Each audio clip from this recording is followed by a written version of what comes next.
you. Oh, And no, it's not made for kids. You see. blocking it. You ready?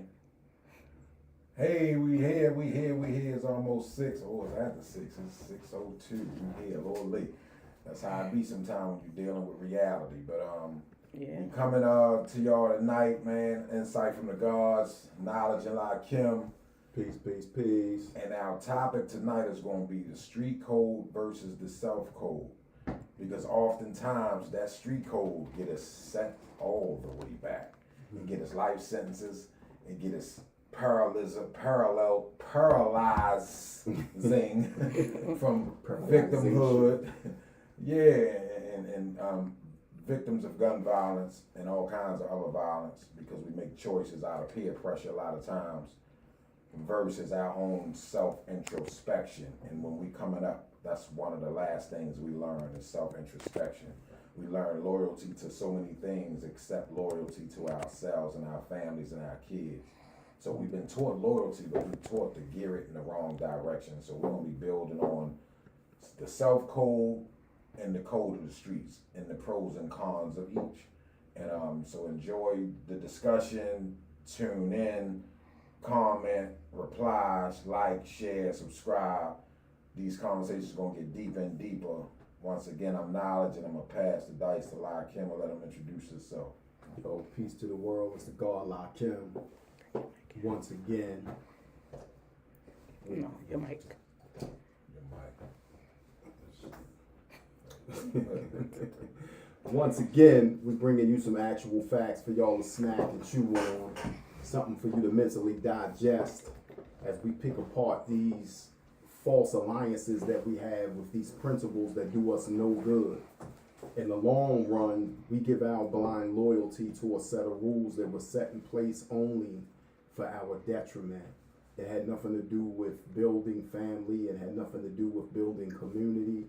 It had nothing to do with networking and producing business. But it had everything to do with us going to prison and us making the prison industrial complex richer and richer and more financially stable, enabling them to build more prisons by our poor decisions and by our blind loyalty to a street code that is not loyal to you back. One of the main things I wanted to tackle in the beginning of it all was that a lot of the people that you're loyal to in the name of the street code, they never support you when you go behind the door. I can count on my hand how many people have stood by our side when we have actually been loyal to them, or how many people that throw you away like a disposable razor once they find out that you gone.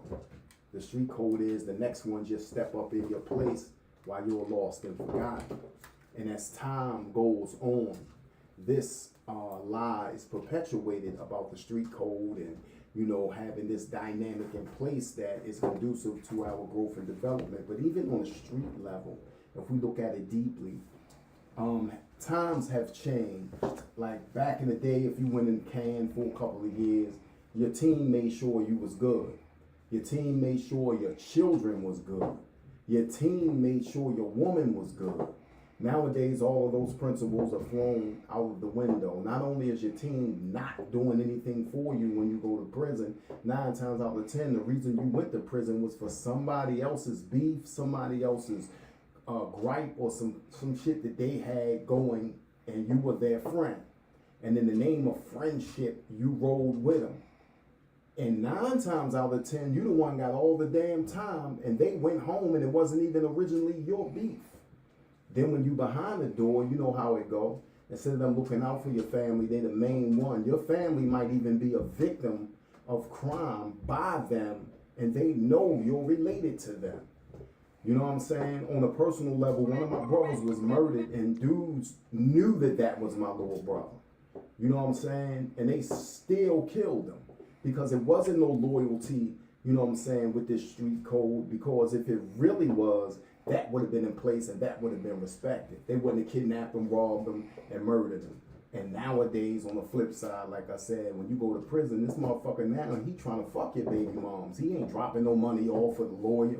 He ain't dropping no package money off.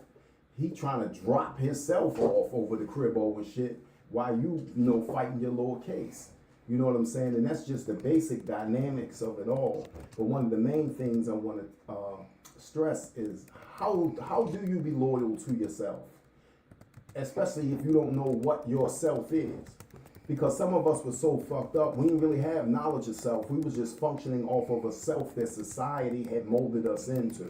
Because a lot of us grew up in homes where principles weren't involved that had anything to do with structuring and nurturing us into strong young men or lovely young ladies. And because that was absent, a lot of us ran to the streets only to be betrayed by the streets later on. And with that, I'm gonna let the guard add on to that cipher. Yeah, no doubt. It's like, are you loyal to the block, or loyal to your growth and development? And most of the time, if you don't really know who you are, you don't even know what growth and development look like, because your development is being sponsored by your environment and the people that you're around. Like, you need external validation in order to know who you truly are.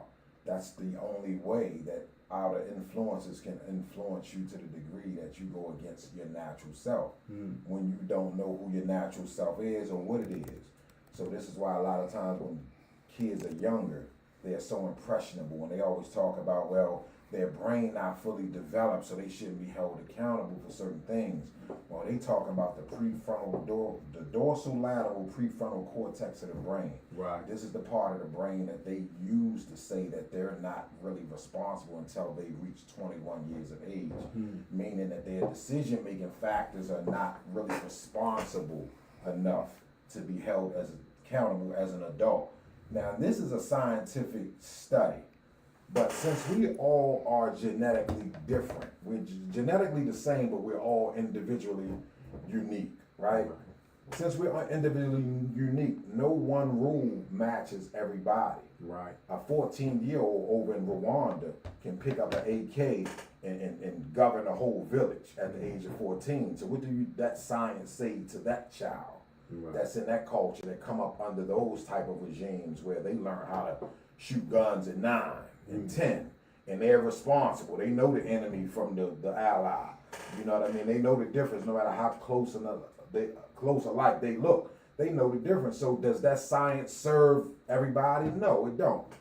The science matches the individual according to their level of development. Right. And a lot of kids out here now that's getting into a lot of senseless crime and violence, there's really a call out for attention for the most part. Nobody recognize them, nobody see them, so it's almost like, see me, oh, you don't hear me? Okay, you're gonna hear me now. Right. And it's like they're screaming out for attention, but they don't know what's missing. They don't know what they need. They just know that what they're doing is not it. So if we have the elders around us present that don't have the answer either, then where you leave them at? It's almost like you failing the kids. So when you talking about the street code, this is what grabs a hold of most of these people nowadays. This illusionary street code that nobody adheres to, and you don't realize what a friend is until you go to prison or you've been in some kind of adverse situation. You don't even know what those things are. You say those terms, you use those terms in your everyday reality, but when the time comes for that to be manifested and demonstrated, it's zero. It's absent most of the time, unless you really got to a place where you really know what real friendship is, and you don't never know what that is until it's tested.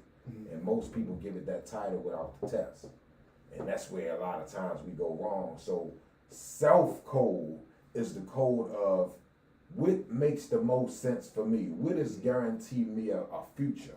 A car pull up, your main man pick you up in the car, knowing from years, you might ain't seen him in a minute, and he pulls up, you get in the car, y'all chopping it up, talking about good times. 20 minutes later, y'all at a light, somebody ride by and shoot the car up. Right. Now you in a whole situation, you might don't even live like that, but this your man. This is somebody you said that my man.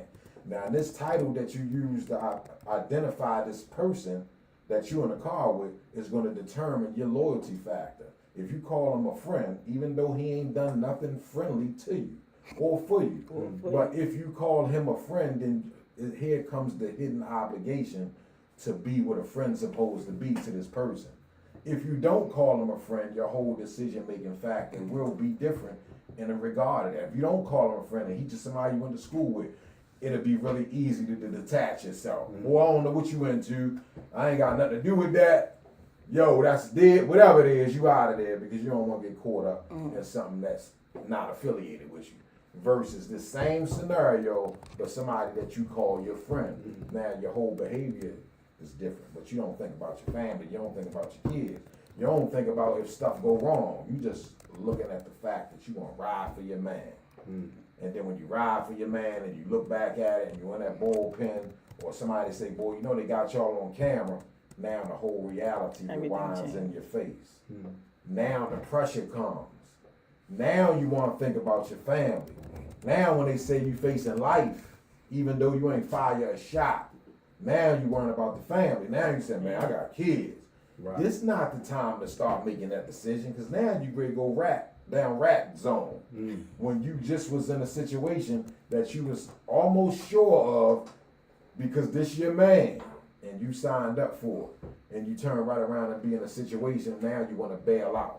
So these are the choice people got to make before they get in these situations. You got to play that out every step of the way of what could go wrong. When you get in that car, you should be asking, boy, you ain't dirty, is you? Right. But a lot of our pride and our ego get in the way and won't allow us to ask that. But we'll be thinking that. We'll be saying in our mind, damn, I hope you ain't got nothing in this car. Right. You know what I mean? Instead of us voicing that and affecting the friendship or the fake friendship. Because if he real, then he gonna understand where you coming from. Right. And if he really fuck with you and he got something in the car, he gonna say, boy, you don't want to get in here, boy, I'm dirty. Right. That's what a friend do, but we don't know how to measure friendship through these ways. We measure it later on by what they did for you. If my man got $200,000 and he give me $1,000, thank you.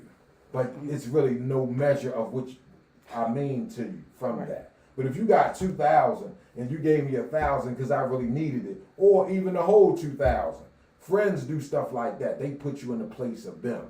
It's like I'm not. You need this help in this situation. I'm gonna put myself in your situation and help you because I know you won't get me back without me looking for it. It's unverbal communication. Like that's what friends do. That's when you got a real friend. No doubt. No doubt. No doubt. That was peace. Yeah.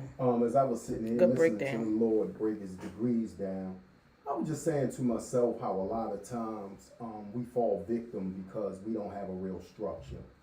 A lot of times because the real structure is missing, we always go for one that has been put in its place. And because we come from fractured homes, we often run right into the arms of those who will betray us, or a principal that will betray us. And I think of how many people grew up in the same house with guys, or how many cousins that are related to guys by blood. And as soon as one of them start getting some money, how that divides the family, and how some of them, even according to what they call the street code that they break on a daily, they'll rob their own cousin if he's getting more money than them and they feel as though he's not giving them what they think he should. You know what I'm saying? Yeah, family out the way. Right. They'll go ahead, set him up, and if they don't rob him themselves, they'll set the man up and have him murdered. Then go sit around the rest of the aunts and the rest of the family like he didn't know what the fuck was going on and he didn't have a hand in that. Because that's that so-called street code, and it's moralless. It has no moral fiber in it. It has the posture of having it. But when put under the test, none of that shit is a reality.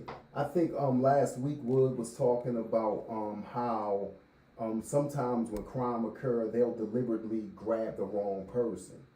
And a lot of times the wrong person that they grab is probably the dude around the way who you treated like a coon, or who you joked, or you thought was a herb or a lame.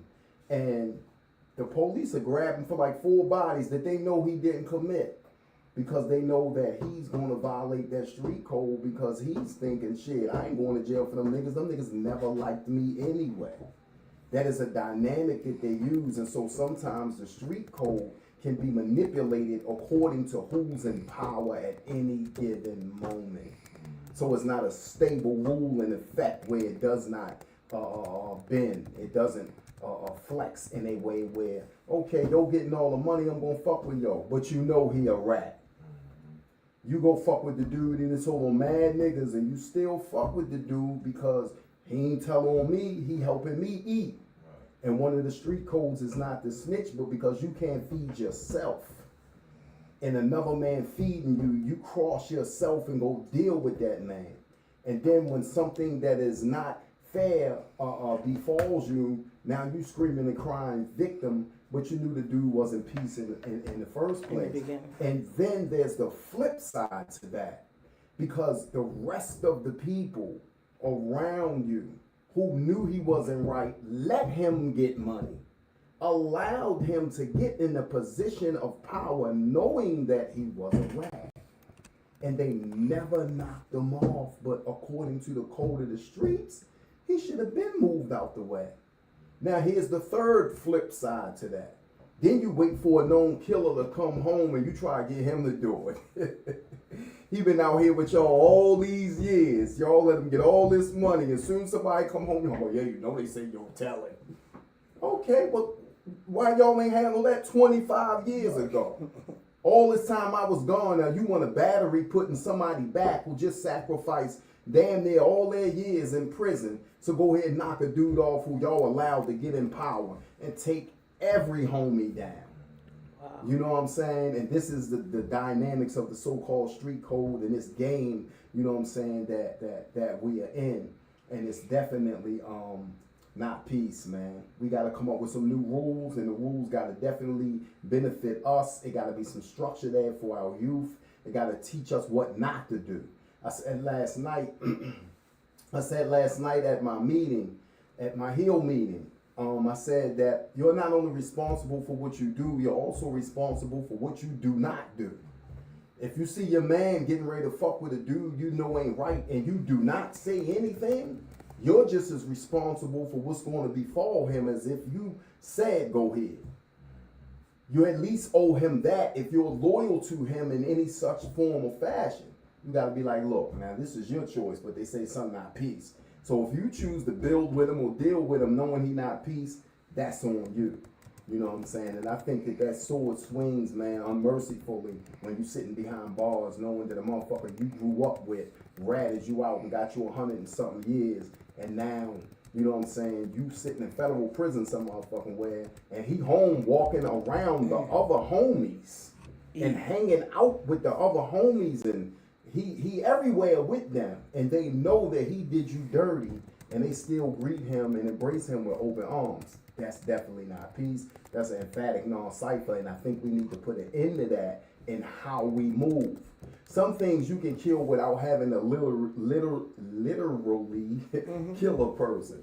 You know what I'm saying? All you got to do is change the norm, change the behavior, and everything else will fall in line. You know what I'm saying? And with that, I'm going to let the God add on. Yeah, no doubt. It reminds me of just a little allegory. It's like you got two kind of people that can be in prison. You know, they both can have murder, they both can have life. You got one, he can be sharpening his shank, and then you got the other one, he can be sharpening his mind. Right. So it depends on what you choose to sharpen, what you choose to use as your weapon. And there's a lot of times we just think that when we, you know, since we're men and we consider to be alpha, most of us, you know, or appear to be anyway. So they say. We always feel like we gotta do the most in terms of go overboard with whatever situation it is just to prove that machoism. You know what I'm saying? But when we get back like to loyalty, we gotta watch what we call cool.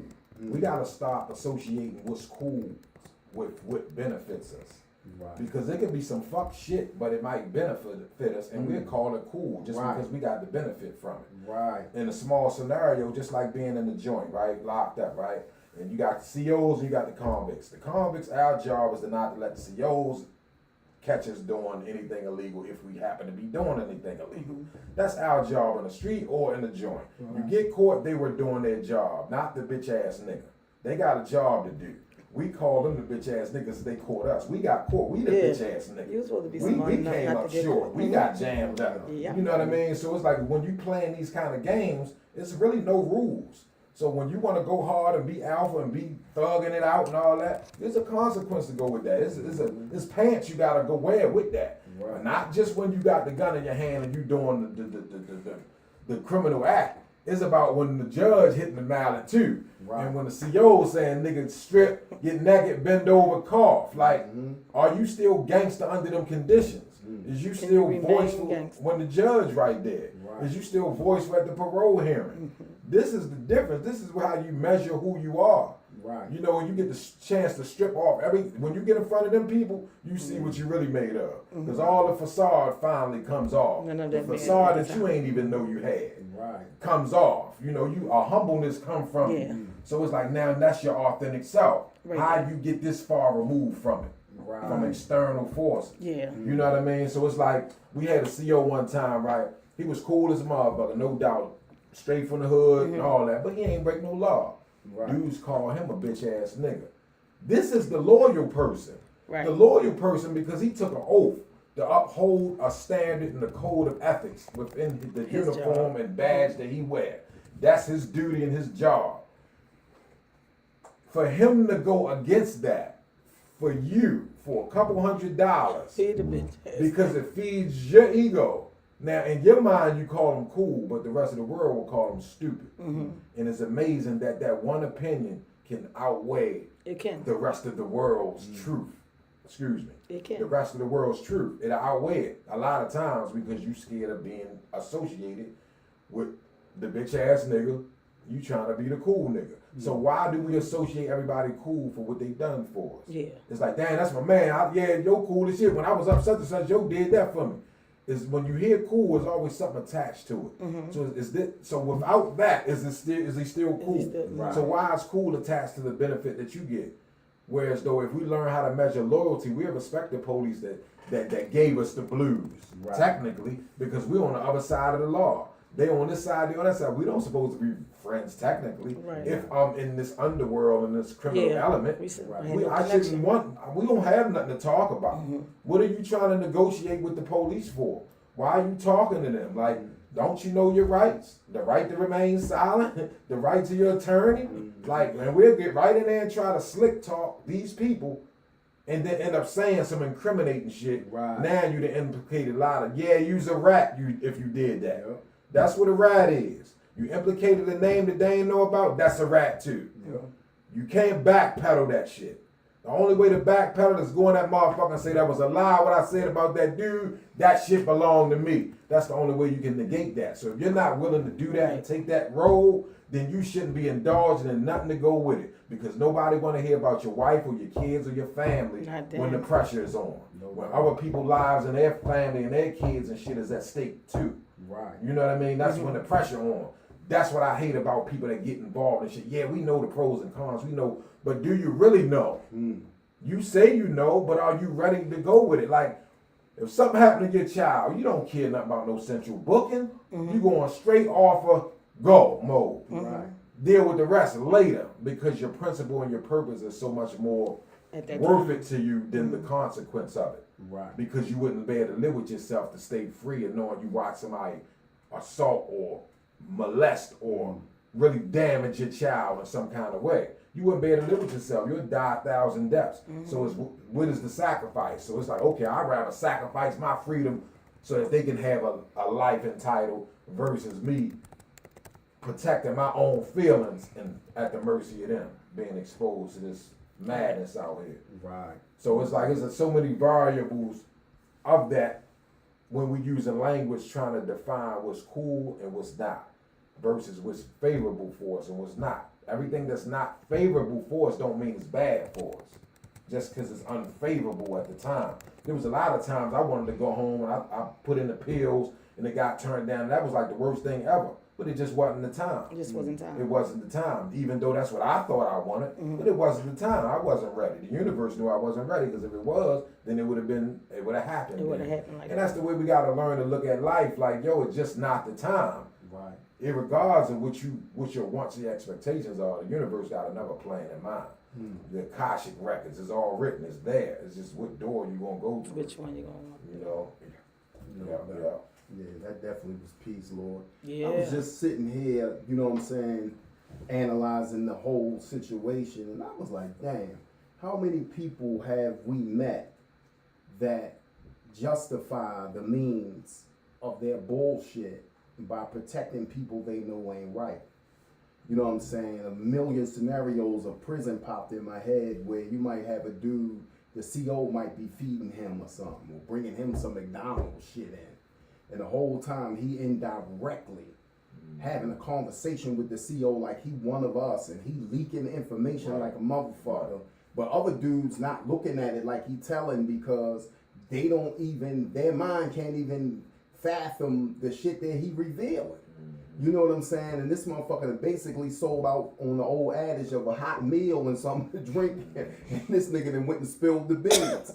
You know what I'm saying? And then you got the flip side. When Wood was talking about we accept the fuckery because it's cool. You know what I'm saying? We accept the fuckery because it's cool, because the nigga that's fucking with the police out on the tier snitching, police throw him a couple Newports and he give you one. No, yo, cool. Right. Niggas go to All beat him values up. went out the window. Yeah, niggas go to beat him up and go to rob him because really he working with the ops and you stop him. Right. No, yo, I'm saying, y'all can't fuck with yo. You know what I'm saying? Because he handling something for me. Whole time nigga giving you a motherfucking piece of nicotine and you done sold out every principle, like Wood say, for a motherfucking a bad habit. Right. You know what I'm saying? And then on a greater level, if you can't control your desires, how can you uphold any code if all of your desires can be manipulated? And this is what I don't like about drug addiction. If the motherfuckers get you in the police station and tie your hands behind your back and put a pile of that good smack in front of your motherfucking face and say, give us all their name. And you and that bitch illing because some hours went by and you ain't had a chance to get your hit. You gonna look at that motherfucking pile of smack and throw your whole soul in that motherfucker and cough up everybody name that you ever knew, all because you don't have the discipline or the control over your bad habits. And all of these are things that are used against us in this so-called code of the street. And the code of self is really deep because there are layers to yourself. One part of yourself is attached to your goals and your achievement. The other part of yourself is attached to your relationship. And the other part of yourself is attached to your offspring. So they want you to sacrifice every aspect of yourself to hold up a code that doesn't benefit your woman, doesn't benefit your children, and doesn't benefit none of your goals or none of your achievements. I was listening to an interview with Mano the other day, and he said some shit that was basic, but at the same time, it was deep. Mano was saying, you got dudes that'll sit back and plot how to murder me and how to kill me and put more energy and effort into that than into accomplishing their goals. That ain't a forfeit of the real self code. You plotting another motherfucker's demise. You can't even read your name unless you look at your fucking ID and you worried about killing the motherfucker. You should be concerned with picking up a book and learning a new idea, a new concept, bringing something fresh to what you do. If you work for somebody else, cool. Bring some fresh ideas that the corporation never thought of so you can increase your value in whatever it is that you're involved with, and stop being lackluster in everything that you do, because you're only as good as your business. That's right. Your business is only as good as you are. So if there's flaws in how you build and how you move, then it's going to be flaws in your business. Right. So you got to stay on top of yourself so you don't willingly sacrifice yourself for them false codes that we've been brought up on. You know what I'm saying? And another thing, the energy that it takes to uphold that bullshit is the energy you could really be putting into learning how to connect with the youth. Learning how to instill something in them, teaching them history, teaching them about what the fuck America is really about, teaching them what the corporate world is really about, teaching them how to correspond, how to communicate with people. Some motherfuckers can't even talk to you. The whole time you talking to them, they preparing what they going to say. They ain't listening to you. They preparing in their mind a slick comeback line. They think that's communication. Or a defense instead of receiving and allowing you to pour into them. That's why when they get in them interrogation rooms, that motherfucking code of the street go out the door because they don't know how to communicate. They get in that motherfucker, they get to saying a bunch of slick ass shit, lying, making up scenarios where you know your man already done told on you. He said you like now laters and y'all was in the joint, the potato chip bag that had the print on it was yours. You like them plain, and the whole time he done tricked you into thinking yo told. So you dropped the principle saying shit he told, so I'ma tell. And the whole time yo never told. You just got manipulated and tricked out of a principle that you claim you would die for, all because you wasn't equipped in the mind or in the heart to represent some bullshit that you shouldn't have been representing in the first place. And that brings me back to the love for the community and the love for manhood and growth and development and womanhood. You know what I'm saying? Like, this is why the energy that can be put into clean block programs without asking the mayor. Just get some motherfucking push brooms and get out there and do it yourself and keep your own shit clean. Because somewhere along the line, you separated yourself from the environment and the community where you live. I'm a street nigga, but you not doing nothing to help the street. Right. You walk on the street up and down that motherfucker every day. It's broken glass every motherfucking where. You a street nigga, but you ain't doing nothing to help the street. How the fuck you a street nigga and you just been in jail 31 years like me? You ain't been on the motherfucking street in 30-something years and you a street nigga. Get the fuck out of here with that bullshit. So if it ain't about growth, development, enhancement, and taking them false principles and turning them shits upside down and picking them shits apart and explaining to our youth like, yo, you the future. We not feed no more of our children to this beast. This beast got a fetish, you know what I'm saying, for dark meat. The system has a fetish for dark meat, for black and brown meat. You know what I'm saying? And dumb motherfuckers, they don't have no mercy when it comes to charging your 13-year-old, 11-year-old, 9-year-old as an adult and throwing them right in the penitentiary with some ruthless killers. You know what I'm saying? So we gotta give them the enlightenment, the insight, and teach them that manhood and manliness is not based on how many motherfuckers you can hurt or harm or tear down. You know what I'm saying? Being a man is the ability to say, no, yo, I ain't feeling that. Absolutely. When they come at you with some bullshit, and it's like, might be 15 of them. And they, man, listen, we got this plan, we gonna do this, we gonna do that. The whole time that shit don't even resonate with the frequency you on, but you go anyway. And everybody get away except you. And you wondering why, but you didn't listen. That shit didn't even resonate with the frequency you on, but you just didn't have the heart to say, nah, yo, I ain't feeling that. Those simple words, nah, I'm falling back. Or I got other shit to do.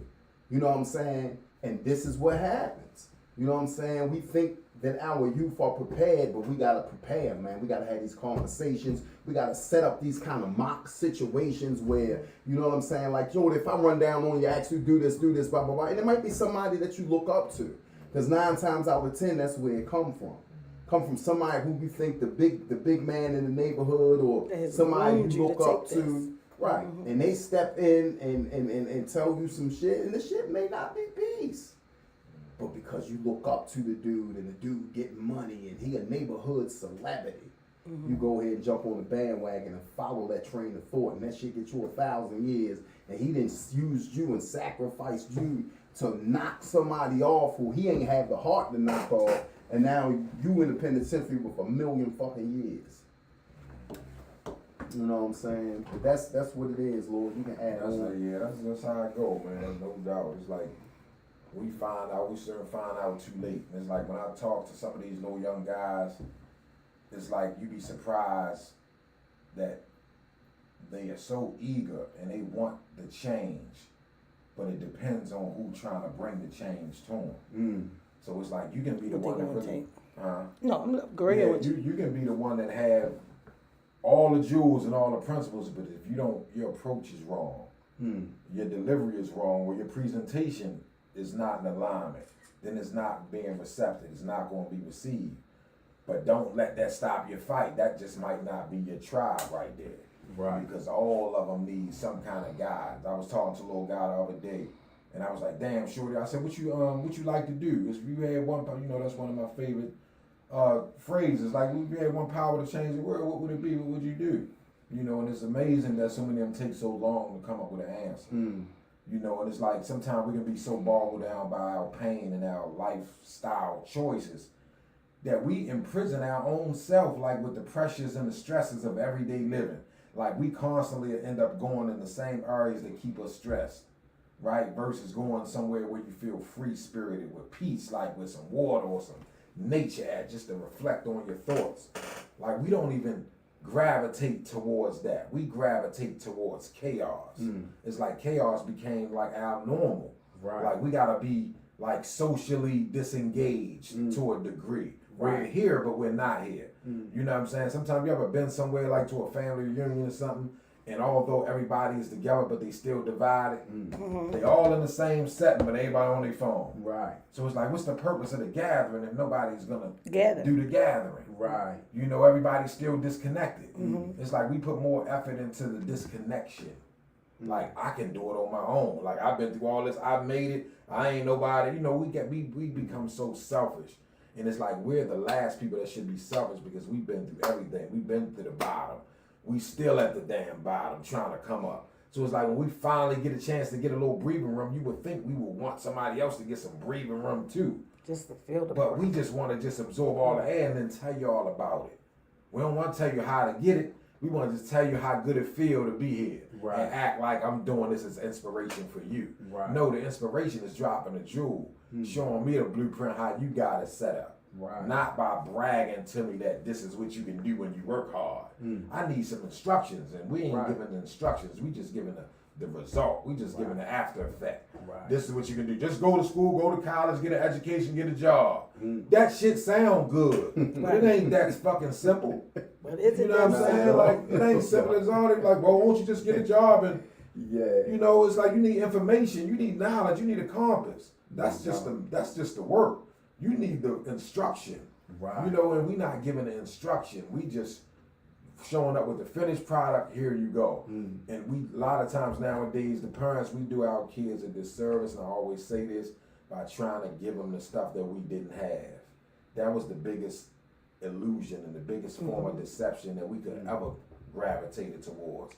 No, I struggled. I've been through all this. I don't want my kids struggling, so I'm giving them. Right. But you are only where you're at because of what you've been through. Right. The struggle is what made you. So why wouldn't you want them to struggle a little bit so they can appreciate what they get? Right. And we think being a good parent is giving them everything, giving them their way. That's the worst thing. You might as well give them drugs. I ain't gonna lie to you. Because now that's why so many of these kids is entitled. They don't want to listen to the parents. They don't want to listen to shit. You can't tell them nothing. And it always seems like it's a certain generation that adhere to that disregard. It just seems like it. I don't know what it is about that. But I think it's just the soft-ass parents. I blame the parents for it. I don't blame the kids. Because since we didn't get that, we know how hard it was for us, but we know what it made us into. Right. So why wouldn't you take that same blueprint, not to make them struggle, but not to make it easy for them either? Right. You know, we want to give them the fish. We don't want to teach them how to fish. We should be teaching. We shouldn't be doing shit for them. Right. Snowstorm coming, mom with the single mom. Make him go shovel the snow off. Make him learn how to put the salt down. Right. Stop doing it and then complaining to him about, you need to help me. No, make him be responsible early. Right.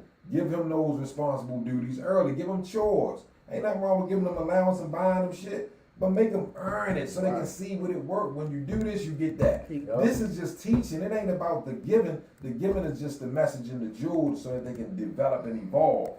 We get so caught up with the tangibles of life that we take everything personal that's external to us. When the real value is internal, all these external things is just tools to use to evolve, to help push humanity forward.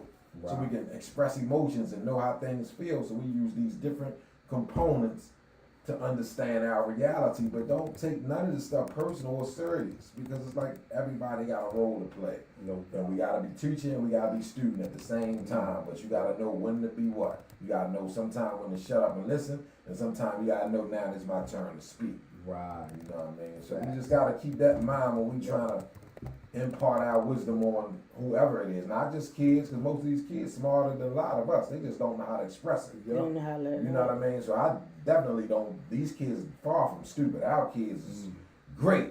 They just don't know how to articulate what they feel and what they mean and want to say. Yeah. But they can do it easy in rap music. Charleston White said this the best to me, right? He said, you gotta be a dumb motherfucker to know how to rap. And it fucked me up when he said it at first. But he basically saying, for a motherfucker to be able to put them kind of words together the way they do, you gotta be dumb.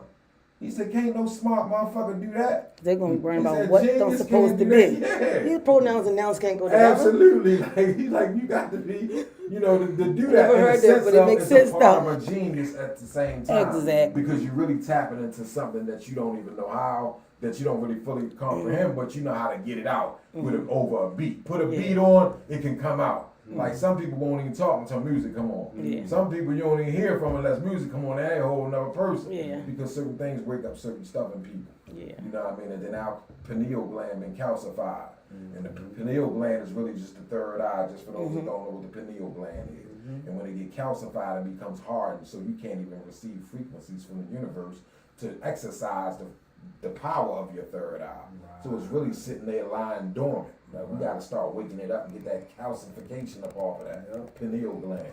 No doubt. Yeah, that was a heavy degree. That was it.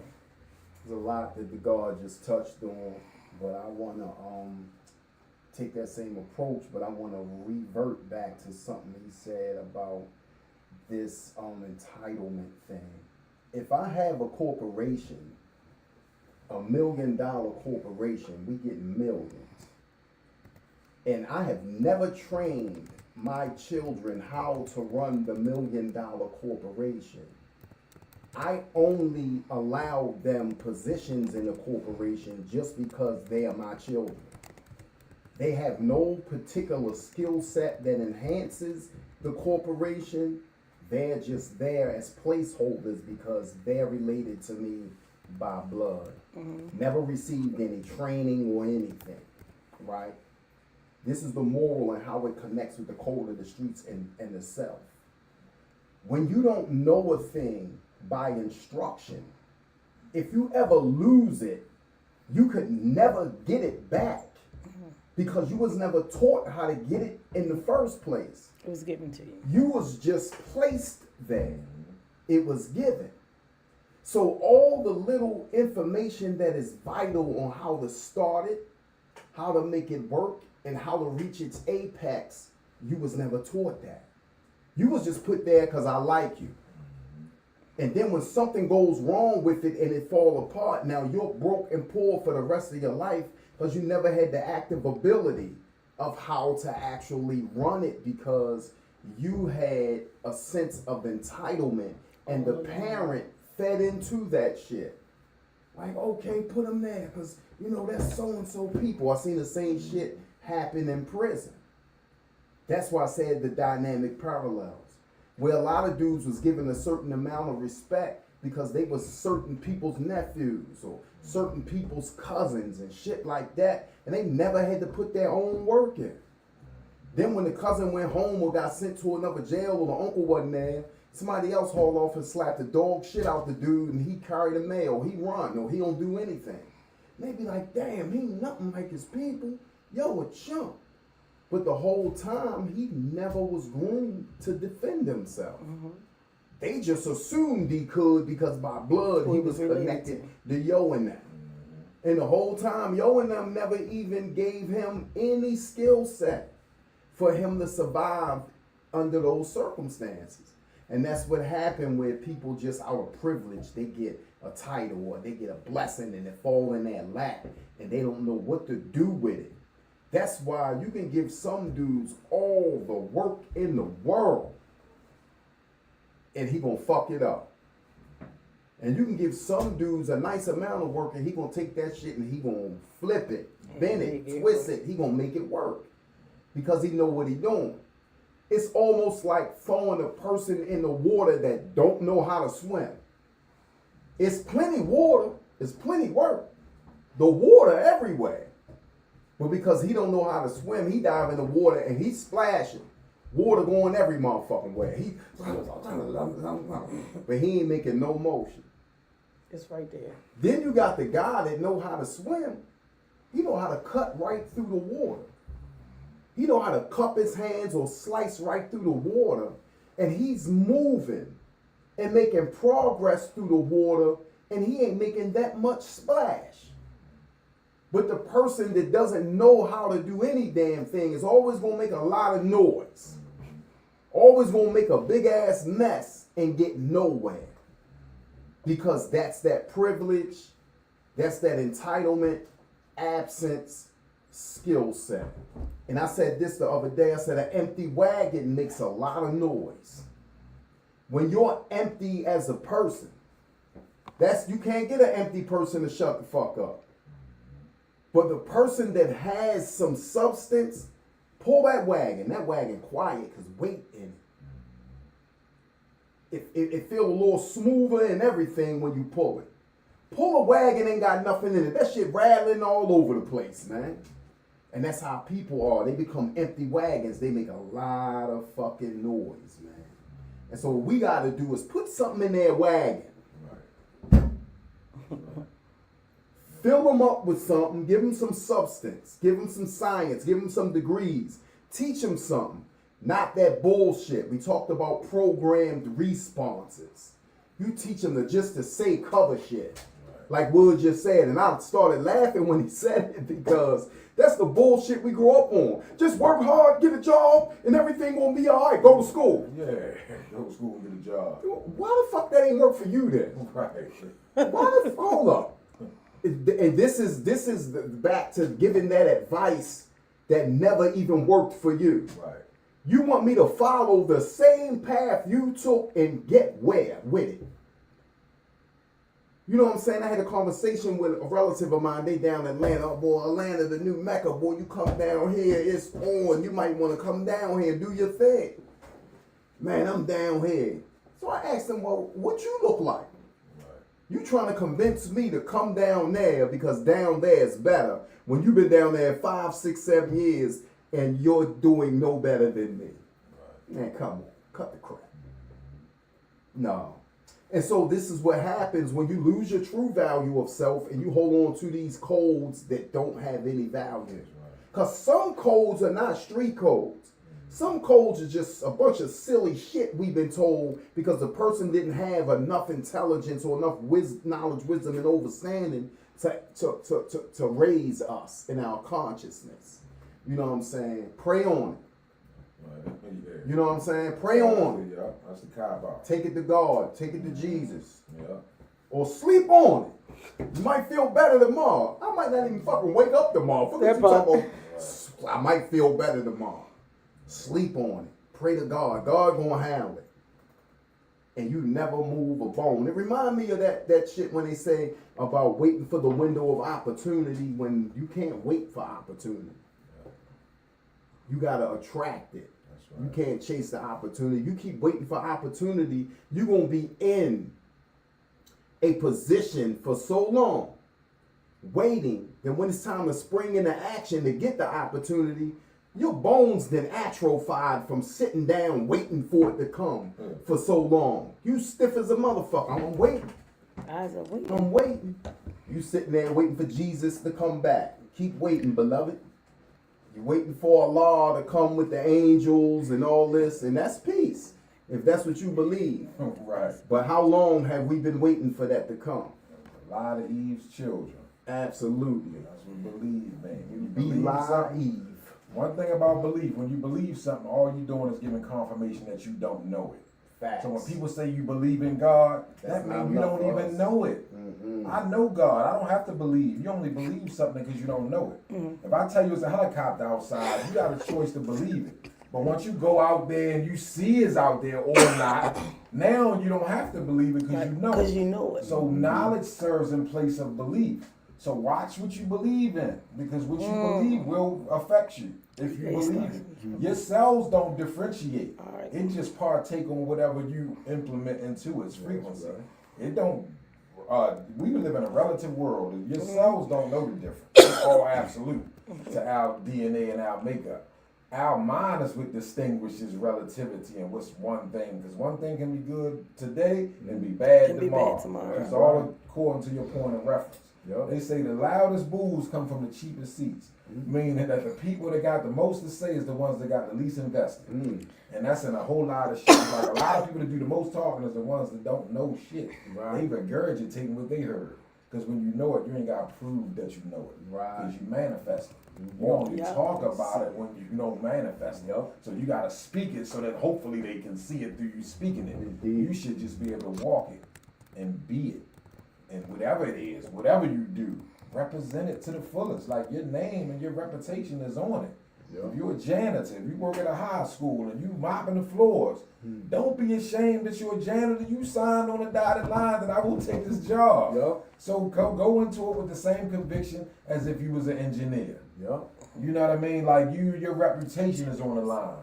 Whether you are a janitor, social worker, engineer, airplane pilot. Everything is full. You should always give it your best. If you don't feel like it deserves your best, then you shouldn't even attempt it. You're wasting your time.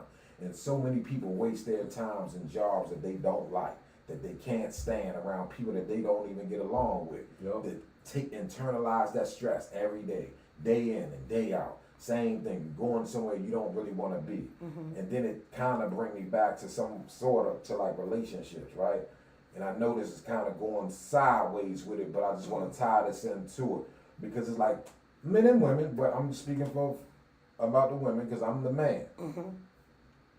A lot of women nowadays, it's like they got a problem with being submissive, right? They don't like that term. They don't even like to use that term, right? It can be kind of offensive. Like, no, and they think that if they do submit, it got to be to a certain caliber of man for them to feel like they want to submit. So my thing is, well, you submit to your boss at your job daily. They tell you to come in there at a certain time. They tell you to do certain shit. You do it. You ain't got no allegiance to him other than him signing your paycheck. Yeah. But to me, allegorically, you supposed to love me, but I can't tell you shit. But this motherfucker over here that you complain about, Mr. Johnny, that he get on your nerves, but you do everything Mr. Johnny tell you to do. You there early. You don't take no lunch no earlier or no later. You explain yourself to him. All the shit you do to the pastor, to the supervisor, to all these people outside of your home, while you starve your home and your man of all these things that you give to these strangers. Right. And then the fake smiles that you giving to Mr. Master or Mr. Supervisor, the fake smiles, but you bring all the stress and pressure back home. You're not even willing to frown. Bringing the pressure to me. That I ain't create none of it. Right. You giving them the smiles I should get, and I'm getting the frequency that they should get.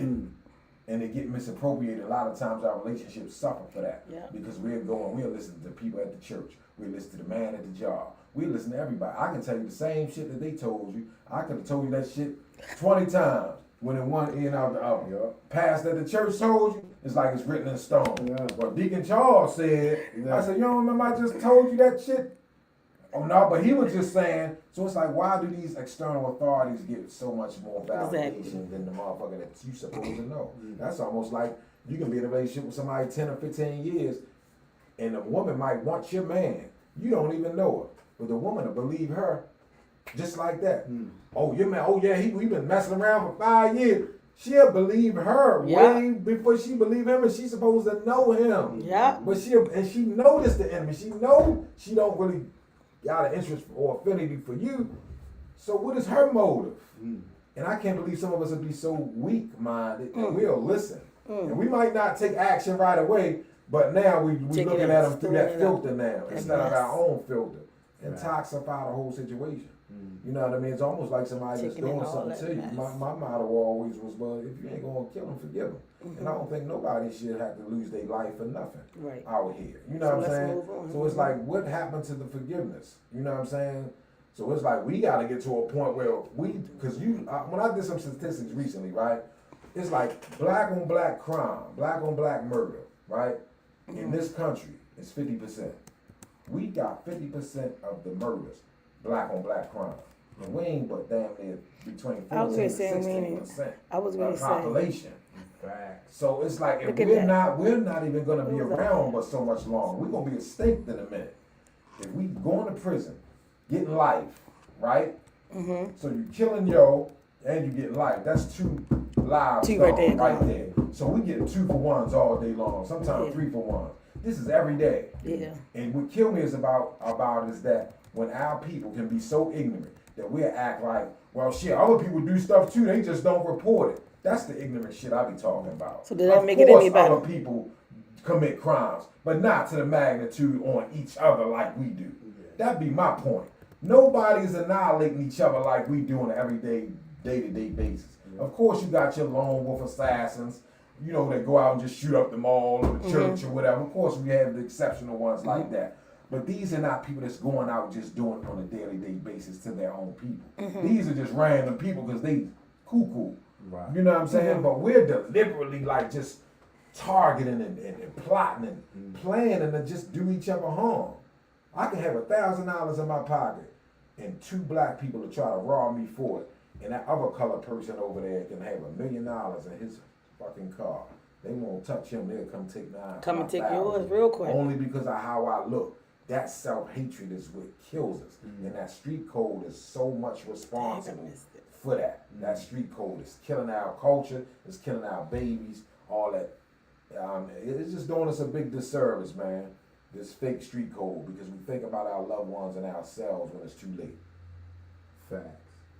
I think that when we dealing with relationships, right, the children who are affected by the street code, the youth, that household mechanism is one of the things that push them to that false narrative in the first place. When you watch how your father solve problems, if he's there, you generally pick up off of the energy that the parents lay down. If the mother's overly emotional and always operating out of her emotions and all of her problems are solved from an emotional perspective, usually the children are going to absorb that.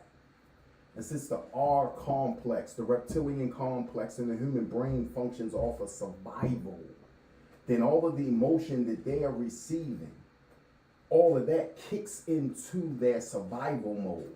So when they see something that somebody else has, and since they operate out of a perimeter that is so limited, a lot of people never really venture out of their own neighborhoods. A lot of people are only known in their own neighborhood. This means that the likelihood of you murdering another culture or going outside of the perimeter in which your activity is engaged in is very rare. Yeah, other people do kill each other. Other nationalities, they get it in. But I don't think we should be overly concerned about what the fuck they doing. That part. I think we should be overly concerned about how we are increasing our own murder rate. You know what I'm saying? How we are making this lesbianism shit succeed because there's a lack of real men around. And so women find themselves having to share man. Then get mad because we didn't create the dynamic of it only being a few good ones of us around. And because we didn't create that dynamic, sometimes we get that backlash. But we didn't create that dynamic. And for those of us who have probably wiped down a few good brothers in our street life, we're trying to atone for that. We're trying to get ourselves together and, you know, operate and wake the next generation up so they don't do that. So our women can have some good men. But the submissive side of the woman, that is to me a very complex situation because I think everything revolves around the self first. You got women that won't even submit to their own best thought. They'll have a good idea and that shit'll work and then they'll switch up on it. They'll contradict what they just said that is good for them in 2 minutes. You can't even submit to an idea that you thought about. So let alone submit to an idea coming from me or from your man or from a man that you have an acknowledgement about because the sea of emotions sometimes rule the clarity of your thinking. And so with alcohol and all of these other stimulants, most likely the pineal gland and the pituitary gland are overstimulated by chemicals that have removed the regular endorphins that enhance them. And so we're blind literally, but not blind we're blind spiritually, but not blind literally. And this is why a lot of times you can put something right in front of somebody and they still won't see it. You can tell them, look, yo, this is what happened, that's what happened, that's just what happened. They'd be like, I don't see it. You're like, what the fuck, you don't see what just happened? They don't even want to see it. Their frequency not even tuned into their dial, ain't even on the frequency of seeing that, because that requires them to do some responsibility. Instead of exercising some willpower, they're like, no, I'm just gonna go ahead and take a couple pills and try to, slim down. The next thing you know, you done fucked your heart up and your lungs and shit up because you rather take some pharmaceutical meds instead of just working out, fasting, jogging, loving yourself. That's basically what Fife just said. Your thinking gets peace to Fife. That's our homeboy. Yeah. So your thinking, he basically just said all of that. Manifests in clarity. How you respect what you think can be stood on with more affirmation than it can when you clogged up, when you clog it. And that's the reason why a lot of women, they can't accept being submissive, because they can't even submit to themselves. Not in a committed way anyway. And so this produces that battle, and then like I said, I'm always thinking about the children because they observe. Before they learn how to really learn from books and reading, they look at their parents. They are their first teachers. They're their first teacher. And the child naturally spends more time with the mother than with the man. You throw the child on the woman's breast. You can't throw him on his father's. He ain't got. That's not what his for. His is just there for decoration. Well, that's what you say. His is just there for decoration. That was a mark left by the goddess to show that it wasn't the other way around. You came from the woman. The woman didn't come from you. But that's right. Religious doctrine that has blinded people for years. I know. I'm surprised that we still caught up with it. Yeah. This late in the game, and we in right. the Aquarian age. Right. You can understand it in the Piscean age. You know what I mean? Right. 2,000 years ago, they go in 2,000 year cycles. That's right. 2,000 year, that make it a 24,000 year cycle. You know what I mean? For every cycle was a 2,000 year cycle. We the Aquarian age. This is the information age. This is where we supposed to be unlocking shit. We locking ourselves up. We imprisoning ourselves with our own fears. We got so many fears and so many, this gonna happen. I ain't seen so many psychics in ever. We got the most psychics ever now. Everybody know what's gonna happen tomorrow. They don't know what they're gonna eat tomorrow. Right. They know what President Trump and everybody knows what the world gonna do. Like, it's like, yo, we got so many immediate needs that need to be addressed within our own life to be worrying about shit that we don't have no control over. Right. We quick to put the attention on shit we ain't got control over. Everything we got control over, we want to dismiss that shit. Yep. Like, yo, just worry about what's in front of you and deal with the rest of that shit when you get to it. Fact. That's the way life's set up in stages. Yep. We trying to take shortcuts. When you take the shortcut, you miss the lesson. Yeah. You're going to miss the lesson trying to take the shortcut. Because it's key ingredients that you need to know. Yeah. Otherwise, you're going to pay for it down the road. You're going to definitely pay. Fact. You know what I mean? And it's like, I know we probably running out of time, y'all. Yeah, we ran out of time. We got 3 minutes past. Yeah, but appreciate the build, appreciate the dialogue, appreciate those that watch. Kevron, what's up, cuz? I just saw you sent a shout out. Fife and all the other 3 people that's watching. All the homies. All the 3 supporters we got. More than 3. Y'all been loaded on Instagram, Facebook, and YouTube. Yeah, we gonna get there. We gonna keep trucking, man. We gonna keep trucking. And we're not charging for clicking like or share or subscribe.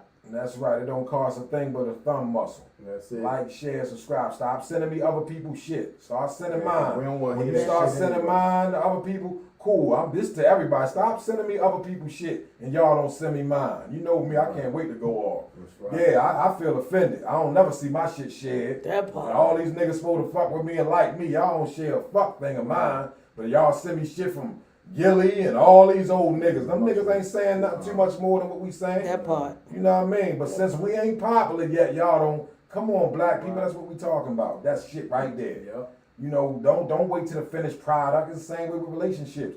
It's like y'all want finished products. Y'all want to get a man after he already set. You know, he got to have all these things. He got to have this whole checklist of shit. Now you are right. Instead of going through the, you know, in the gym with him. Yeah. You don't want him then. This is where he recognize you at. Yeah. Now stop thinking men stupid. Yeah. Because they got money. That's their money. They ain't your money. Stop thinking because a nigga got money that you entitled to it. Because that ain't how it go. Most of them niggas tight as fuck. You know what I mean? You can get the less. That's why they got what they got, because they ain't gave nobody shit. Yeah. So keep that in mind. That's his shit, not yours. Same way with the women. That's her shit. That ain't yours, man. Stop. No, don't be trying to get with it just because of what she got. Karma don't discriminate. You will get a residual effect from that. So watch your actions and watch your motives, because your motives everything. Y'all claim y'all believe in the law and you can see everything, but yet y'all do some of the most naughtiest shit ever. It's like, well, do you really believe in them? Well, why would you do that if you really believed in them? Right. But like I said, believe a lot of Eve's children. I'm going to salute past to the God. No doubt. In conclusion, man, we appreciate everybody or somebody, everybody that's waiting for it to happen. Grind with us. We in the process of making it happen. But at the same time, this struggle is real. Our enlightenment supersedes a lot of information that's out there. And it's not bullshit. Like the God said, we ain't telling you about shit that you don't have no control over. We're going to give you some actual facts that'll straighten your life out in the immediate area. Like right here and right now. Mm-hmm. Anything that you don't have control over, you don't have control over. And simple as that. Simple as that. That was easy put. And with that, I'm going to close out. You know what I'm saying? Time is our ancestors' way of stopping everything from happening at once. So it's our time to go. Peace to our true and living. Uncommon Dialogue, Heal. Peace. No doubt. Shout out to our groups, Heal, Uncommon Dialogue. Show up. Be there. Be present. Get that blessing. Next week. Salute. Salute.